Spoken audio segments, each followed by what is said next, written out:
yang ini yang berjudul sistem pernapasan pada manusia. Baiklah teman-teman, saya akan menyampaikan tentang pengertian pernapasan. Pernapasan adalah proses pertukaran gas dalam tubuh yang digunakan untuk menghasilkan energi. Proses pernapasan eksternal atau pernapasan luar, pernapasan internal atau pernapasan dalam, dan pernapasan seluler atau pernapasan sah.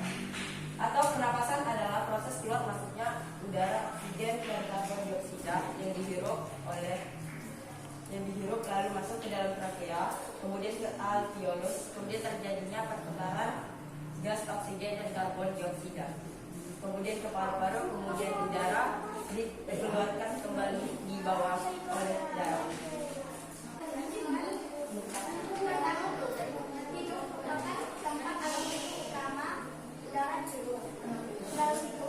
Manusia menghirup oksigen untuk disalurkan ke dalam paru-paru. Sebagai pintu utama, itu harus menyalin udara yang masuk ke tubuh. Untuk itu, udara tubuh yang tugasnya menyaring debu harus agar tidak masuk ke dalam tubuh. Faring sering disebut juga sebagai tenggorokan bagian atas manusia. Faring ini bentuknya seperti tabung dan letaknya di belakang rongga hidung.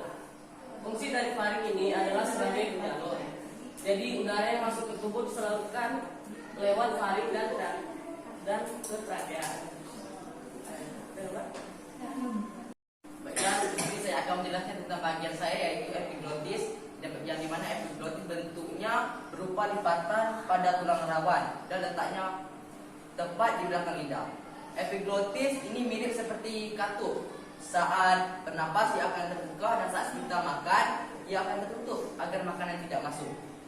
Saat seseorang tersedak ketika minum atau makan, artinya makanan atau minum mencoba masuk ke pernapasan lalu epiglotis menutupnya. Laring sering juga disebut sebagai kotak suara dan letaknya itu berada di persimpangan pelaring. Laring memiliki dua pita suara yang bertugas memproduksi suara. Ketika kita berbicara, maka udara yang keluar dari mulut, udara ini lewat melalui pita suara yang berimpit. Akibatnya timbullah getaran. Baiklah, organ selanjutnya yaitu trakea. Trakea sendiri sering juga disebut sebagai batang tenggorokan. Trakea tersebut tugasnya adalah mengalirkan udara ke paru-paru. Bentuk trakea sendiri seperti tabung rongga lebar yang berhubung langsung pada bronkus paru-paru tersebut. Trakea merupakan salah satu organ pernapasan manusia yang sangat. Baiklah, organ selanjutnya adalah bronkiolus. Bronkiolus adalah cabang bronkus yang bertugas mengalirkan udara ke alveoli. Dari itu, tugas lain dari bronkiolus adalah mengendalikan jumlah udara yang masuk ke paru-paru ketika selanjutnya adalah paru-paru. Paru-paru sendiri letaknya berada di dalam tulang rusuk dan jumlahnya sepasang. Paru-paru merupakan tempat penampungan udara sehingga oksigen tersebut bisa disalurkan ke tubuh. Oksigen yang terdapat pada udara tersebut akan dialirkan ke pembuluh darah. Kerjaan ini dibantu juga oleh pompaan dan jantung. Dengan demikian, tubuh manusia bisa tetap bekerja. Saya akan menjelaskan bagian saya yaitu alveolus. Pada paru-paru terdapat bentuk-bentuk kecil yang disebut sebagai alveolus. Alveolus ini merupakan tempat pertukaran oksigen dan karbon dioksida. Karbon dioksida dialirkan ke alveolus hingga dapat dihembuskan ke ruang diafragma. Diafragma merupakan pemisah rongga dada dan juga perut. Diafragma ini bentuknya berupa otot dan dapat digunakan untuk memperluas paru-paru. Para penyanyi atau perenang biasanya memanfaatkan diafragma untuk membuat daya tampung paru-paru menjadi lebih luas. Nah, kita sekarang masuk pada teknik pernapasan dada. Saat melakukan pernapasan dada, Anda menghirup udara melalui hidung sambil membiarkan udara mengisi rongga dada hingga mengembang. Selama proses inspirasi ini, perut dalam posisi datar, menandakan otot diafragma yang berelaksi. Atau saat menarik napas terjadi kontraksi otot interkostal sehingga tulang rusuk pun terangkat dan rongga dada membesar. Paru-paru kemudian mengembang ke tekanan udara dalam paru-paru rendah sehingga udara dari luar masuk ke paru-paru. Otot diafragma kemudian berelaksi sehingga perut dalam keadaan datar. Saat membuang napas, otot tulang rusuk kembali ke posisi semula dan rongga dada mengecil.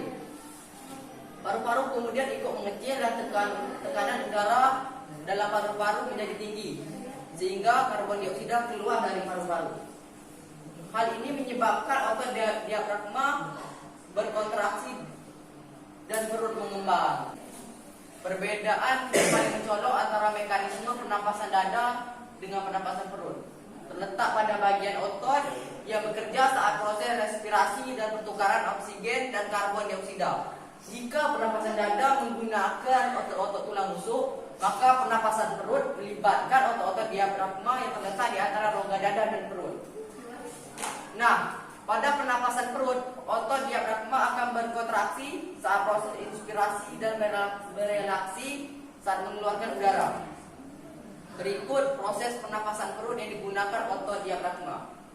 Yang pertama, udara dihirup melalui hidung lalu menahannya beberapa saat membuang udara lewat mulut.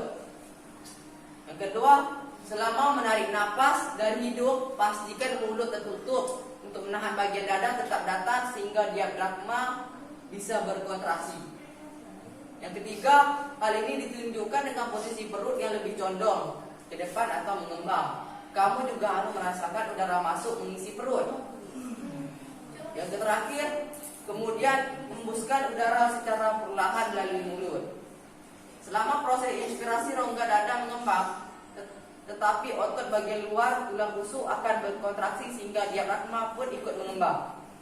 Nah, proses inilah yang memudahkan oksigen untuk langsung masuk ke dalam perut, sehingga pertukaran udara sedang berlangsung dan karbon dioksida siap dikeluarkan. Assalamualaikum warahmatullahi wabarakatuh. Waalaikumsalam. Saya dari kelompok hati ingin bertanya tentang kenapa bisa ada dahak di bagian tenggorokan. Bisa dijelaskan? Baiklah, saya dari perwakilan kelompok pernapasan akan menjawab pertanyaan dari Afif yang berasal dari kelompok hati kan? Yang soalnya tadi yang bertanya mengapa bisa ada dahak dalam tenggorokan. Yang kami ketahui itu dahak adalah lendir yang diproduksi oleh paru-paru dan tenggorokan guna melembabkan dan melindungi saluran pernapasan dari benda asing atau infeksi.